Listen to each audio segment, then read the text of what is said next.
मीरपुर नाम के शहर में तेजस अपनी पत्नी नीरू के साथ रहता था। पति पत्नी दोनों ही नौकरी करते थे। एक दिन तेजस गांव अपनी माँ के पास फोन करता है। हेलो, प्रणाम माँ। जीते रहो माँ, तुम दादी बनने वाली हो। अरे वाह, ठीक है बेटा, मैं कल ही आती हूँ। जब माँ जी शहर पहुंची तो बेटे बहू ने बहुत अच्छे से स्वागत किया।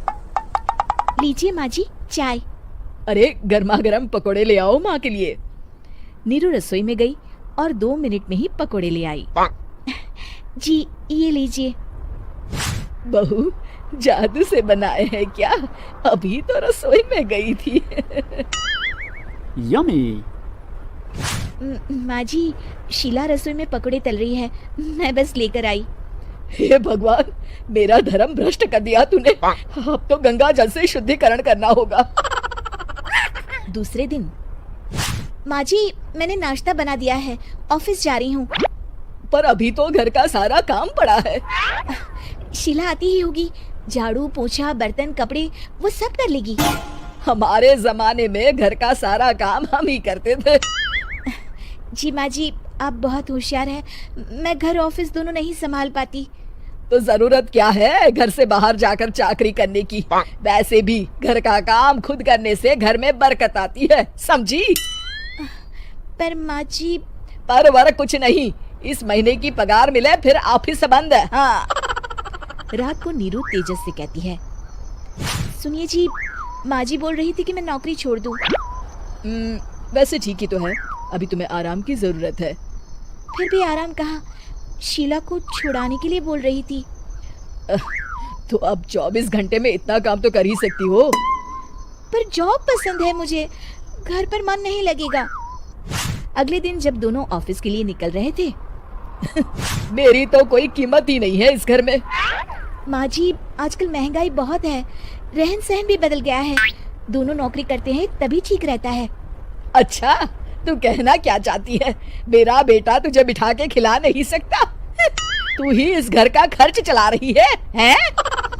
नहीं माँ जी, मेरा वो मतलब नहीं था। मतलब खूब समझती हूँ, ये बाल धूप में सफेद नहीं किए मैंने। हाँ।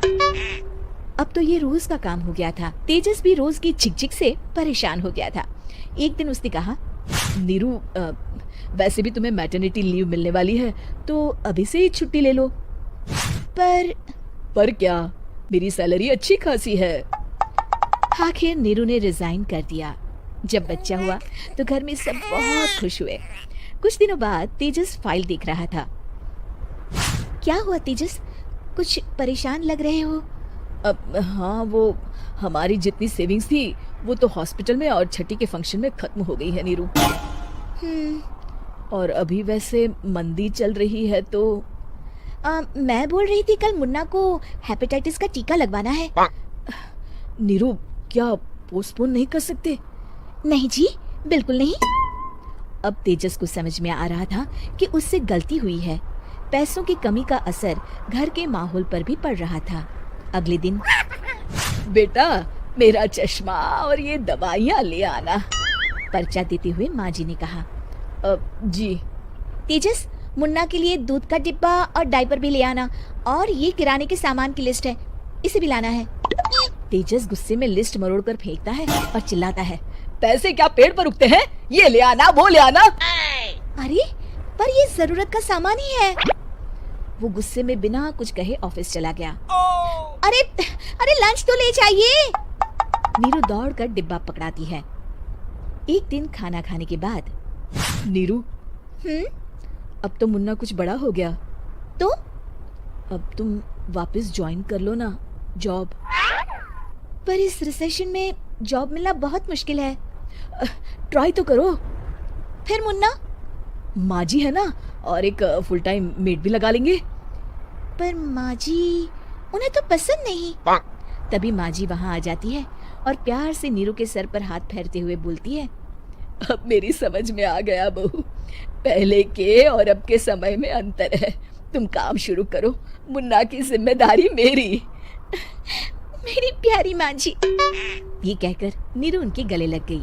शिक्षा परिवर्तन संसार का नियम है, हमें भी समय के साथ चलना चाहिए। उम्मीद है कि आपको हमारी ये कहानी पसंद आई होगी। कृपया हमारे चैनल को सब्सक्राइब करें और सभी अपडेट्स के लिए बेल आइकन जरूर क्लिक करें। और हाँ, वीडियो लाइक और शेयर करना मत भूलिएगा। Bye bye.